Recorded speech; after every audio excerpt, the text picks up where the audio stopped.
Hello friend, welcome back to legal tax. और आज के इस वीडियो में हम बात करने वाले हैं कुछ पॉइंट्स है, जैसे document required for ITR filing, document checklist for income tax system, if document uploaded item why required, और इंपॉर्टेंस ऑफ डॉक्यूमेंट। इन चार पॉइंट्स है जिसके ऊपर हम डिस्कस करेंगे। तो जो सबसे पहला इंपॉर्टेंस पॉइंट्स है हमारे document required for ITR filing. देखिए, जब आप आईटीआर फाइलिंग करते हैं तो उसमें कोई हमें डॉक्यूमेंट अपलोड करने की कोई रिक्वायरमेंट नहीं होता एज पर गवर्नमेंट के हिसाब से। आपको सिर्फ डाटा फिल करना होता है जो जो वहाँ पे क्वेरी हो। तो इसलिए आपको सिर्फ अपना डॉक्यूमेंट्स आपके पास, जब आप अपना आईटीआर फाइल करते हो तब आपके पास रेडी होना चाहिए कि उसमें क्या क्या चीज़ है। जिसमें सबसे फर्स्ट चीज़ है आपका अपना पर्सनल जो इन्फॉर्मेशन होता है, उसके लिए आपके पास अपना पैन कार्ड होना चाहिए कंपलसरी। उसके बाद आपका आधार कार्ड होना चाहिए और बैंक अकाउंट डिटेल। ये तीन के अलावा अगर ये तीनों नहीं है तो आप लॉग इन भी नहीं हो प्रॉपर, और आईटीआर फाइल करने के लिए आप नेक्स्ट प्रोसेस पे नहीं जा सकते अगर आपने नहीं कर रखा हो तो।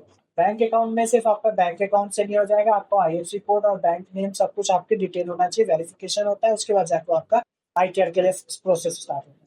तो ये पर्सनल इन्फॉर्मेशन आता है। नेक्स्ट आ जाता है आपका पर्सनल इन्फॉर्मेशन पर इनकम डॉक्यूमेंट। तो देखिए, जब आप आईटीआर फाइल करते हैं तो इसमें बहुत सारे डॉक्यूमेंट्स की रिक्वायरमेंट होती है। जैसे फर्स्ट है आपका, जिसको हम बोलते हैं फॉर्म 16।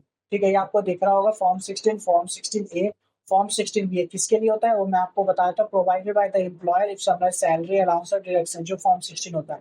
फॉर्म 16 ये होता है टीडीएस के लिए। जैसे आपका कहीं से टीडीएस कट रहा है तो उसके लिए फॉर्म 16 आता है, इनकम अदर देन सैलरी होता है। फॉर्म 16 भी होता है TDS on the sales of property. Form 16 C होता है TDS on the rent by individual और एचयूएफ। नेक्स्ट आ जाता है 26 ये आपको ऑलरेडी पता ही होगा। जैसे एनुअल स्टेटमेंट होता है, जब हम आईटीआर फाइल करते हैं तो वहाँ पे आपको उस पर शो करता है। नेक्स्ट आता है बैंक स्टेटमेंट। आपको टू वेरीफाई इंटरेस्ट इनकम, आपको सारी चीजें के लिए आपको बैंक स्टेटमेंट प्रॉपर होना चाहिए। इंटरेस्ट सर्टिफिकेट होता है, ये आपको बैंक प्रोवाइड करता है।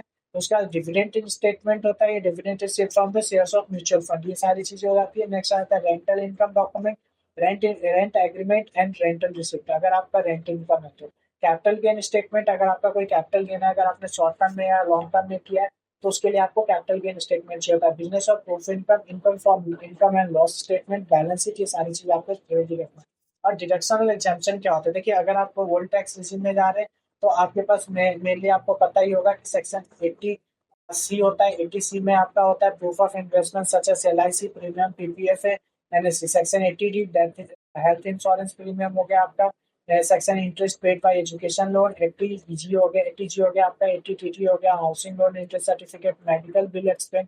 ये सारी चीजें आपको सेव करके रखने होते हैं। आपने आईटीआर फाइल कर लिया, इसका मतलब ये नहीं है कि आपका सारा कुछ हो गया, अब आपको इसकी रिक्वायरमेंट नहीं। देखिए, आपने आईटीआर फाइल कर दिया, आपका प्रोसेस भी हो गया, रिफंड भी आ गया, बट इन फ्यूचर डिपार्टमेंट की तरफ से नोटिस आ सकता है, तो उस टाइम पे इसकी रिक्वायरमेंट होती है। तो इसलिए बेस्ट ऑप्शन है, जब आप आईटीआर फाइल करते हैं तो सेव करके आपको उसके बाद उसको रखना है इन फ्यूचर के लिए, कि अगर कोई नोटिस आता है तब आप इसको सबमिट कर सकते हैं डिपार्टमेंट को। तो ये एक बहुत जरूरी चीज होती है। ठीक है, नेक्स्ट आ जाता है आपका इसके अलावा लाहा। इसके अलावा आपका आ जाता है अदर एलिमेंट डॉक्यूमेंट में आपका आ जाएगा लास्ट ईयर का आपका टैक्स रिटर्न आ जाएगा फॉर रेफरेंस के लिए, कि आपने कितने कितने रिटर्न फाइल किया है, कितने अमाउंट का राइट फाइल किया है, अभी आपका कितना है, तो उससे आपको कंपैरिजन मिल जाता है। नेक्स्ट आ जाता है एडवांस टैक्स। आपने अगर कोई एडवांस टैक्स रिसिप्ट फाइल किया है, पेमेंट किया है, तो उसका भी आपको रिसिप्ट रखना है संभाल के। प्रूफ ऑफ फॉरेन का, अगर कोई इनकम है फॉरेन का तो भी आपको रखना है, इफ एप्लीकेबल होता है तब। Proof of tax receipt under section for arrears of salary receive. Form 10 for claiming refill under section 89। Details of assets and liability for transfer with income average specific threshold. तो ये सारी चीजें आपको ध्यान रखना होता है। अगर वीडियो अच्छी लगी हो तो लाइक जरूर करें और चैनल को सब्सक्राइब जरूर कर ले और दोस्तों में शेयर जरूर कर ले, जिससे कि आपके और अपने फ्रेंड को भी इस चीज का नॉलेज हो। थैंक यू एंड धन्यवाद।